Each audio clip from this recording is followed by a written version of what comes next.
Merci de nous recevoir dans ton atelier de Montreuil pour la première interview d'artiste de l'Orfeo Mundi. Et quel est ton parcours d'artiste? Comment en es-tu arrivé à peindre? À la peinture. Mon parcours, en fait, il a commencé aux Beaux-Arts. J'ai fait l'école des Beaux-Arts de Paris. Et puis ensuite, j'ai eu mon diplôme et j'ai fait pas mal de vidéos, de performances en fait. Et la peinture, c'était pas quelque chose que je pratiquais, mais le dessin par contre oui. Et quand je suis sortie des Beaux-Arts, j'ai eu envie de revenir à quelque chose de très essentiel en fait, dans ce qui pouvait me toucher. Parce que c'est très différent l'art contemporain de ce que je peux faire. J'ai du mal à m'y retrouver parfois, à trouver ma place en tant qu'artiste, et parce que je suis vraiment dans une démarche d'être connectée à une sorte d'intériorité, quoi. D'où l'abstraction qu'on retrouve dans tes tableaux. Ouais, parce que c'est vraiment un peu... moi, dès le moment où je me mets en fait en connexion avec la matière, avec les couleurs, les outils et tout, je suis vraiment en train de rêver, quoi. Je suis un peu dans des états d'hallucination, quoi. Où, voilà, je me laisse porter par ça et puis... Sans prendre de drogue. Sans prendre de drogue. Du tout. J'ai cru voir que tu es une artiste pluridisciplinaire. Tu peux nous présenter tes différents types d'œuvres? Ouais, en fait, je travaille avec différentes techniques sur bois ou sur toile, ça dépend, sur papier aussi, ça m'arrive. Et je cherche toujours une chose, en général, ça tourne autour du corps humain, ça tourne autour de l'image, du regard, de la figure en fait, au sens large, quoi. Donc là-dedans, j'essaie de faire apparaître dans la matière. Donc les techniques vraiment c'est très large, quoi. Ça va de la peinture acrylique à la peinture à l'huile. Je mélange des techniques mixtes. Ce que j'aime, c'est faire ressortir des matières. Donc parfois j'utilise de l'huile pour faire glisser, puis en dessous faire apparaître des choses à l'acrylique. Enfin, voilà, donc c'est assez... Enfin, je me laisse porter, quoi, parce que j'ai envie aussi de voir apparaître, quoi. Ouais. Et comment tu choisis donc de créer plutôt en sculpture ou sur tableau? Oui, c'est vrai que je fais de la sculpture aussi, on parle beaucoup de peinture, mais je sais pas, ça me vient comme ça. Je vois un volume ou une peinture en fait. Et après, je pars en voyage, quoi. Je suis pas dans un truc délimité parce que j'essaie vraiment de trouver dans le corps humain, dans l'image de la figure, quelque chose qui va se déconstruire, décomposer, de l'usure dans le temps et de la fragilité, ça m'intéresse, quoi. C'est ce qu'on peut voir dans les portraits en volume que tu fais sur les sculptures murales. Ouais, c'est vraiment quelque chose... qui va parler de la mort et de la vie en même temps, en fait. J'aime beaucoup les contrastes comme ça. Parce que les personnages que tu représentes ont souvent l'air brisés, au détour floué. Donc est-ce que tu penses que l'environnement a tendance à nous absorber, comme ces personnages que tu produis? C'est plus que l'environnement, c'est tout ce qui nous habite, quoi. C'est à la fois le monde dans lequel on est et à la fois le monde intérieur qui nous éprouve beaucoup, qui fait que ce que j'ai envie, c'est faire ressortir ça sur le dehors, sur tout ce qui est visible, le faire devenir un peu, l'incarner un petit peu, c'est-à-dire les émotions, les sensations.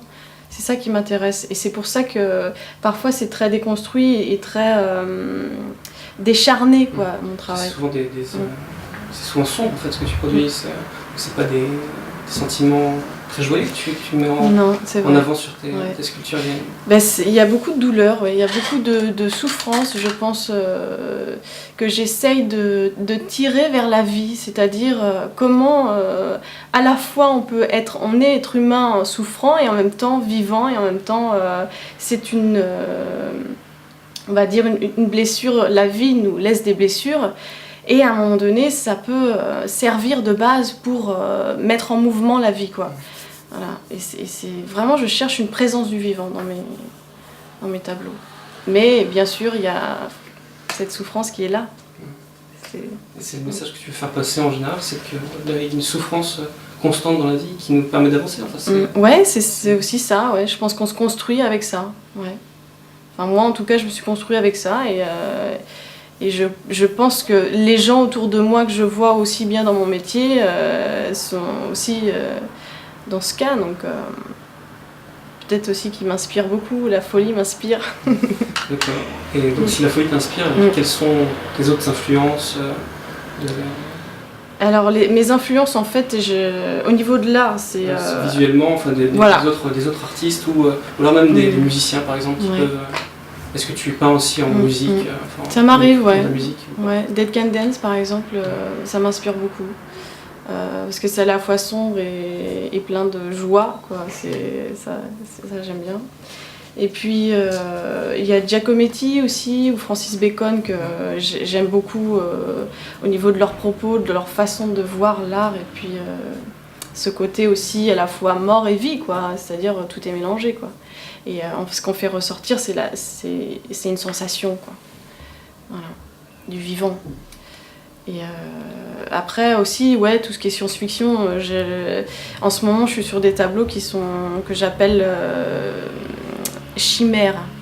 Donc je travaille beaucoup par série, donc il y a chimère numéro 1, 2, voilà, comme les tableaux, les sculptures murales. Ouais.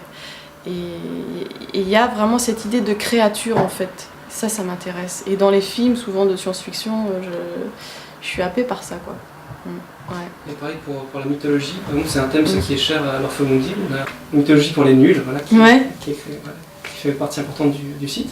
Donc est-ce que tu attaches un intérêt quelconque Ouais, j'ai cherché encore hier dans les tableaux de Gustave Moreau en fait ce qu'il avait peint comme chimère, et il y a beaucoup de références à la mythologie justement, et ça m'inspire, mais je ne veux pas le représenter. C'est-à-dire que la question de la représentation dans mon travail, de la figure, elle est vraiment primordiale. Je veux vraiment laisser au public la possibilité de rêver et de projeter leurs propres sensations, quoi, leurs propres émotions en regardant mes tableaux. Donc, ça m'inspire, et après j'essaie de l'oublier et ça revient de manière un peu informe, quoi. Voilà. Un peu entre deux, quoi. J'aime. Ouais, tu peins toujours dans l'abstraction, tu arrives à faire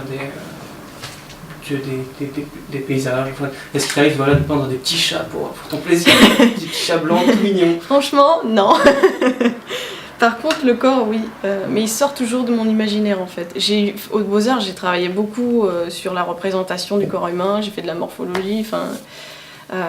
ce qui m'intéresse, c'est de le décomposer, c'est comment il va, par la souffrance qu'il incarne ou par des sensations qu'il éprouve, comment le corps va être amené à être déformé et à se reformer, quoi, et à ouvrir en fait un peu l'image qu'il donne, quoi. Enfin, et faire travailler l'imaginaire de celui qui regarde. Voilà. Et, au sujet des nouvelles technologies qui amènent une autre approche de l'art, et notamment avec les palettes graphiques, avec Photoshop, avec tout un travail qui fait perdre un peu de matière, qui fait perdre totalement la matière. Et donc comment tu imagines le futur des arts plastiques? C'est une bonne question, parce que l'art contemporain aujourd'hui, c'est vrai qu'il y a beaucoup d'artistes qui travaillent avec des nouvelles technologies. Le statut du tableau, il est en train de changer, c'est sûr. Ça devient de la vidéo, ça devient de l'image projetée. Moi, je trouve qu'il y a peut-être une dématérialisation quelque part, en tout cas de la matière, au sens que je l'entends, c'est une rencontre avec quelque chose de tactile, quelque chose qui se met sur les mains, quoi, qu'on va transformer. Ouais, voilà, c'est vrai. Et du coup, moi j'ai besoin de ça. Donc je m'y reconnais pas dans un art contemporain où il va y avoir des technologies qui m'enlèvent ça. Mais par contre, l'association, je trouve que ça peut donner des choses très intéressantes au niveau des couleurs ou du mouvement aussi. Par exemple, en concert, peindre pendant un concert. Ça aussi, pour moi, c'est quelque part un chemin vers les nouvelles technologies, quoi. C'est-à-dire une ouverture, en tout cas, des arts plastiques sur les autres domaines. Voilà. Bon, la technologie, c'est... Mais ça n'amène pas à la mort de la toile en elle-même. Bah, sur le marché de l'art, je sais pas, faudra regarder. Bon, c'est pas terrible quand même, mais en tout cas, moi, dans mon travail, non. Très bien, merci beaucoup. Merci.